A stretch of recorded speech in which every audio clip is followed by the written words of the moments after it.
પૈસાની લાલચે માણસ શું નથી કરતો, પણ જ્યારે પૈસાનો ખજાનો એક છલાવો બને ત્યારે નુકસાનથી મોટી સજા કંઈ નથી।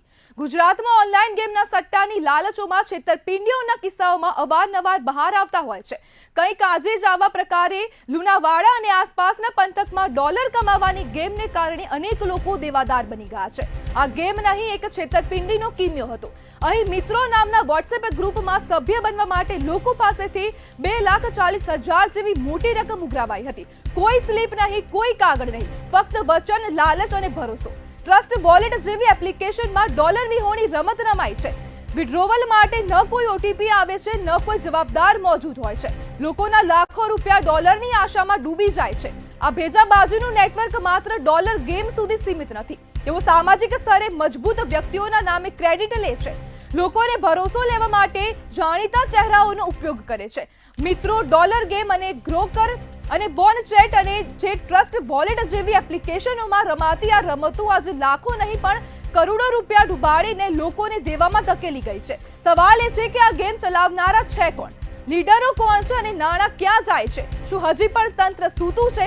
આવા સાયબર ફ્રોડ ક્યારે રોકવામાં આવશે? ક્યાં સુધી મગજધારી લોકો સામાન્ય નાગરિકોને છેતરી પોતાના ખિસ્સા ભરતા રહેશે? સવાલો અહીં પણ ઉભા થઈ રહ્યા છે કે તંત્ર ક્યારે સાયબર ફ્રોડનો પર્દાફાશ કરશે અને ક્યારે આવા લોકો પાછળ કામગીરી કરશે? લુણાવાડા અને આસપાસના વિસ્તારના અનેક લોકો આ ગ્રોકર એપ અને જે બોનચેટ કરીને જે એપ્લિકેશન છે તેમાં છેતરાયા છે અને તે ગ્રુપમાં સામેલ થવા માટે 2,40,000ની આ મોટી રકમ ઉઘરાવવામાં આવી હતી। સપનામાં ડોલર જોવા મળ્યા હતા, હકીકતમાં તેમનો દેવાનો ડબ્બો હવે ભરાઈ ગયો છે। અનેક લોકો છેતરાયા પણ બહાર આવતા માંગવા નથી।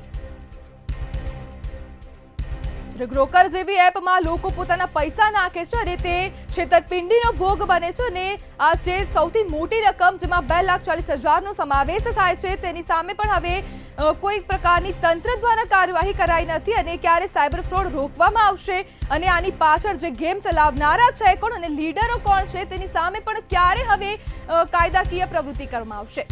મહીસાગરના લુણાવાડામાં ગેમની જમાયા જાળમાં અનેક લોકો ફસાયા છે, પરંતુ તેમાંથી 1-2 લોકો જ બહાર આવ્યા છે અને તેમાં કેટલાય લોકોનો ભોગ લેવા આવ્યો છે, પરંતુ તેમાંથી અમુક લોકો જે સામે આવવા માંગતા નથી।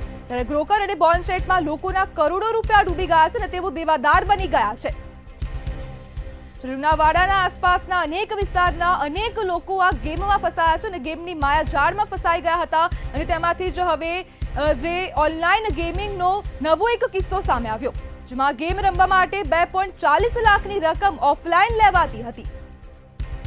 ગ્રોકર અને બોનચેટ જેવી જે ગેમો છે, જે એપ્લિકેશનો છે, તેમાં અનેક લોકોના કરોડો રૂપિયા ફસાઈ ગયા છે। અનેક લોકો છેતરાયા પણ બહાર આવવા માંગતા નથી।